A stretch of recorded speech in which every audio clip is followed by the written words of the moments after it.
Bonjour Marie-Flore Larbaudière, vous venez de publier aux éditions L'Harmattan votre premier roman, Une année singulière. Pouvez-vous nous en dire un peu plus sur ce roman? Oui, effectivement, c'était une année singulière. Voilà comment ça a débuté. Il s'est trouvé que j'ai été hospitalisée pour un abcès au côlon. Et à la suite d'une opération défectueuse, il a fallu m'emmener d'urgence pour une péritonite à l'hôpital Ambroise Paré. Donc, on peut dire que j'ai frôlé la mort. La mort est quelque chose qui nous est commun, bien sûr, mais ce qu'il y a de plus étonnant, c'est de la frôler et d'en ressortir. Donc, cette expérience m'a permis de commencer à écrire.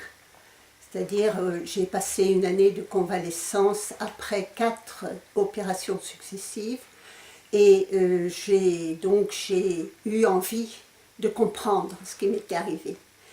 Donc le récit, car c'est un récit, le récit commence sur les urgences.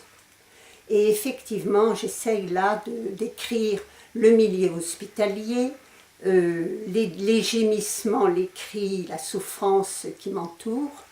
Et j'essaie aussi d'essayer d'en sortir, quoi, de ce marasme. Donc, une fois que je suis un petit peu mieux, je commence à prendre des notes, à écrire. Ce qui est étrange, c'est que pendant toute cette année et demie d'écriture, je n'arrive pas à me rétablir vraiment. Donc, ce qui se passe, c'est que tous les événements du quotidien, quand je suis de retour chez moi, provoquent des souvenirs qui arrivent en masse et que j'essaie d'écrire. Donc, en écrivant, d'analyser, de comprendre.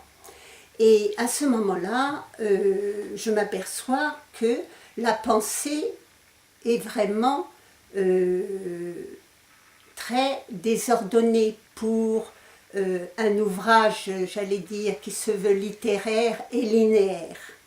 Mais en même temps, je me rends compte que je ne veux pas, disons, comment on pourrait dire, accepter de me plier à un conformisme, parce que ce désordre me semble très important comme accroche de souvenirs très divers qui m'arrivent, que ce soit de mon enfance, de ma jeunesse ou de mon état adulte, pour me permettre de sortir de cette expérience, hein.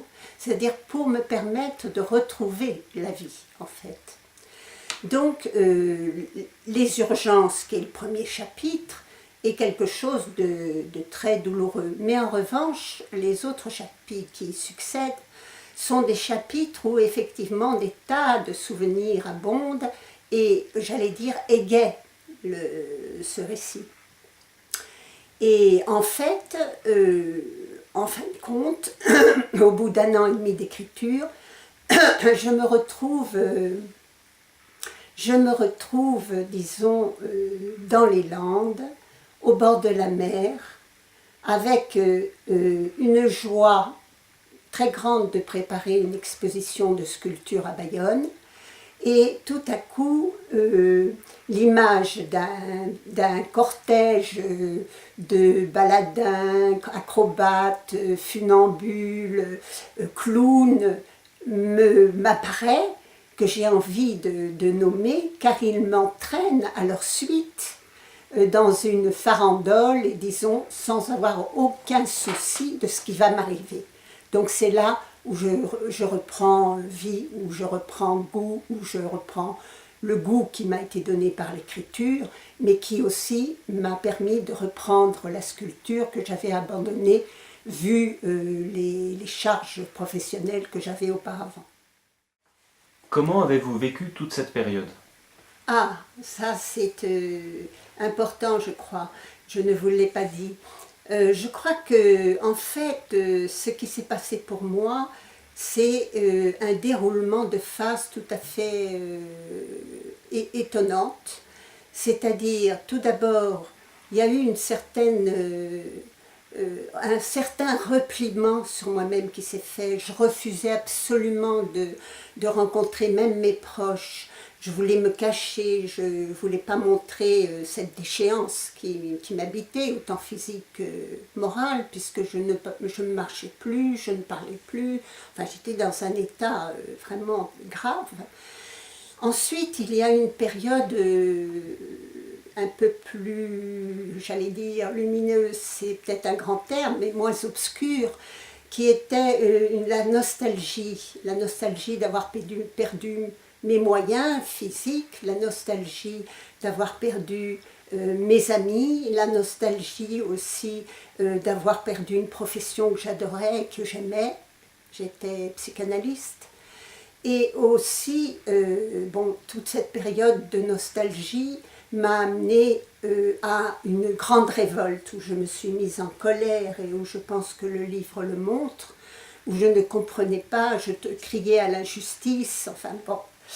Et puis est arrivé quelque chose de nouveau, qui était de l'ordre, c'était, je pense, quelque chose qui était plutôt plus doux, plus calme, qui frôlait l'acceptation, qui frôlait, et l'avenir pointait un peu. Et me retrouvant dans les Landes, à la veille de faire une exposition de sculpture à Bayonne, d'ailleurs sur le livre, si vous l'avez vu, il y a une photo de buste d'un funambule qui est un peu, que j'allais dire, rude, mais très, très, très vivant. Et ce funambule, je l'ai retrouvé dans un cortège de cirque, un défilé d'acrobates, de jongleurs, de clowns. Et je l'ai suivi, ce défilé qui partait dans la nuit, et je l'ai suivi mentalement, bien sûr, tout se passait mentalement, et je l'ai suivi avec plaisir, vraiment émerveillé comme un enfant, et vraiment, là, je ne me souciais absolument pas de ce qui pouvait m'arriver ensuite.